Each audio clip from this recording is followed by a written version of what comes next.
In Afghanistan, a car bomb kills 13 on the 6th anniversary of the Bonn Agreement that should have established peace, security and development in the country.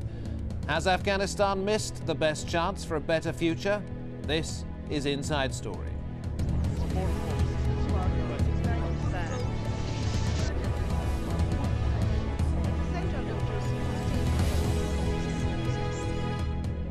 And welcome to the programme. I'm David Foster. Well, this week is the anniversary of an agreement signed in Bonn in Germany which outlined the international commitment to the reconstruction of Afghanistan. For many, a page had been turned in the country's turbulent and violent history. Many now, 6 years on, are expressing disappointment at the lack of progress. Hugo McPherson has this report. 13 dead and 20 wounded as the second suicide bomber in 2 days rams an army convoy in the Afghan capital, Kabul. The bomb came as US Secretary of State Robert Gates wrapped up a visit to the country. And while the Taliban claimed responsibility for the blasts, Gates reiterated the US commitment to Afghanistan's security. The United States has allocated significant dollars to provide additional assistance in training and equipping the Afghan National Army and police. And it is our hope that we will be able to allocate those resources as soon as possible to this mission. But back in 2001, when Kabul didn't face suicide bombings and the US-led invasion brought fresh hope, the international community pledged more than $15 billion for reconstruction. Stopping the opium harvest was high on the agenda. Disarming the warlords and halting the Taliban was too. Improvements to education were promised, healthcare was a priority, and a national human rights institution was set up. After 30 years of war, rebuilding the livelihoods of millions depended on this money.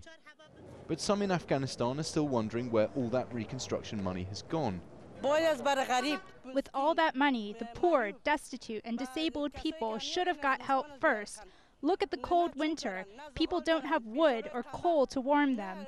They get no help. They shout for help, but it doesn't have any effect. Others recognize it's going to take time. We've had war for 30 years. Can the country be built within 5 to 10 years? No, it takes some time. People can't expect it to happen within a short time. It's impossible. Yet a UN document leaked this week estimated almost half the country is still too dangerous for the money to get through. And of course, it's the most dangerous parts of the country where the reconstruction is needed most. Despite Secretary Gates's cash pledges to the Afghan National Army and police, around 140 suicide bombings this year means security in Afghanistan is still deteriorating. On top of that, with billions spent on reconstruction and little to show for it, there's a fear that the greatest danger facing Afghans could be neglect. Well, joining us to discuss this issue from Kabul, Chris Alexander, Deputy Special Representative of the UN Secretary-General in Afghanistan. Also in Kabul, Matt Waldman, Policy and Advocacy Advisor for Oxfam International in Afghanistan, and from Washington, D.C., Caroline Wadhams, National Security Senior Policy Analyst at the Center for American Progress. Thank you, all three of you, for talking to us here on Inside Story. I'm going to start with a question which turns it slightly on its head, first of all, because so many people talk about the failures of Afghanistan. Let's try and look at some of the successes. Matt Waldman, first of all, give us some idea of where you think things have gone well in the last 6 years. Well, I think we have to remember that Afghanistan has gone through 2.5 decades of war and instability. And given that, actually there has been quite significant progress in some areas. I think education is a success story. There are roughly half of Afghan children in school. And given that under the Taliban education was extremely limited, and that girls had very little participation, if at all, then I think that's a success. I also think it's a success to have functioning democratic institutions and freedom of expression. But above all, I'd say one thing that strikes me is the determination of the Afghan people to make a success of this country and their dignity in difficult circumstances. Caroline Wadhams in the American capital, I saw you nodding your head as Matt was speaking there. Anything else you want to add to that list? Well, I would just reiterate what Matt said. Access to education and healthcare has improved over the past 6 years, and I think the situation for women and girls has dramatically improved. More women are able to enter the workforce. They have more rights, more freedoms. They have more access to education, and I think that's a very important point that we need to acknowledge. Okay, Chris Alexander in the Afghan capital, Kabul, working for the UN there. What are your thoughts? There has been enormous progress.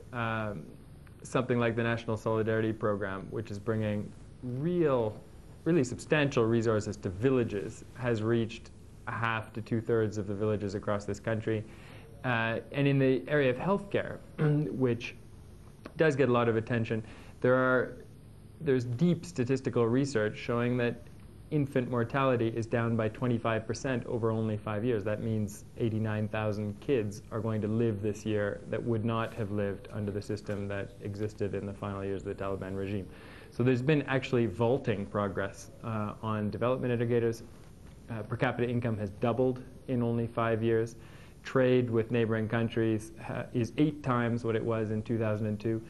These make a real difference to people's lives. People's lives are better, but there's still a long way ahead. Well, I think there must be a long way to go, Mr. Alexander. The newspapers today full of a report that says the United Nations has released a map showing that half of Afghanistan is now too dangerous for aid workers. That map is not usually in the public domain. It's a guide for the United Nations. It doesn't say that any part of the country is closed for business. In fact, the United Nations is operating in every part of this country, in every province, in almost every district. The colors on the map simply mean that it's harder to do business in some areas, that extra precautions have to be taken, that it's more dangerous for government officials. And those aren't areas controlled by anyone other than the sovereign Afghan state. But it does mean that in some parts of the country, insurgents, criminals, terrorists are contesting the rule of law, are contesting government authority, and that's where the conflict is still underway as we know it today. Caroline Wadham's in the United States, $15 billion in aid over the course of 6 years, many more billions spent on a military operation. Where has the aid money gone? I think a lot of the aid money has gone towards building security forces in Afghanistan. There's been an emphasis by the U.S. government on military operations and basically strengthening the Afghan security forces to eventually stand up and be able to establish security so that the international troops can withdraw. And I think that the U.S. government has not put enough money into important areas like strengthening governance, addressing rule of law, dealing with increasing economic development. The focus has been largely on the military side, and I think that's been a huge problem. USAID says that half of its funds have gone to 5 large US contractors. What do you think of that?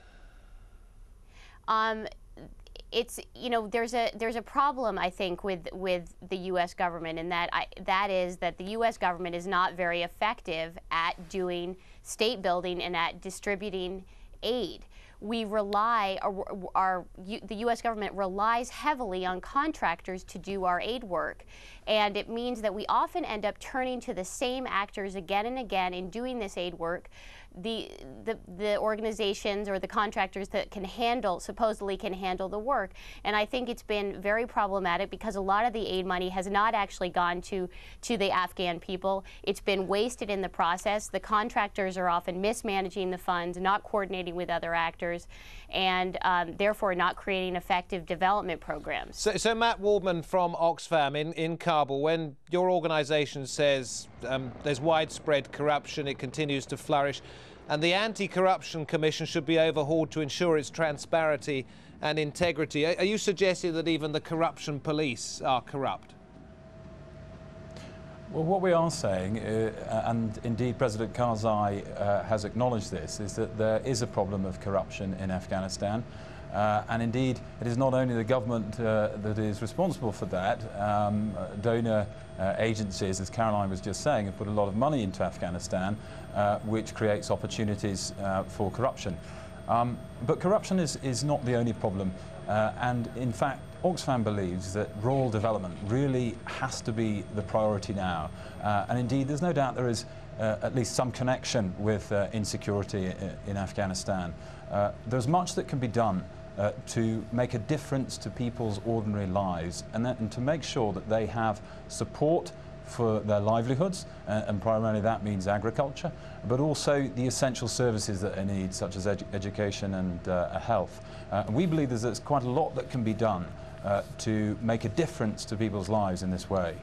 Chris Alexander, quick thought from you before we take a break. Your boss, Kofi Annan, in 2003 said, criminality is unchecked, outbreaks of factional fighting and the illegal narcotics trade have all had a negative impact.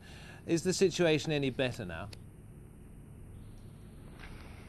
Those were all the legacy of 30 years of conflict here.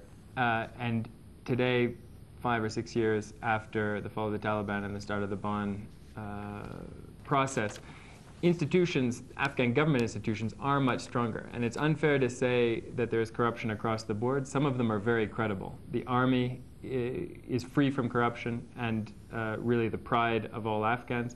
Rural development, education, and health are being delivered across the country through government programs that are very effective and free of corruption. Another quote for you. Same year, 2003, from your State Department. Afghans enjoy restored liberties and opportunities that were unheard of in recent memory. Does the same still apply? Freedom of the press, freedom of media is extremely strong here. There is a very diverse and vibrant parliament.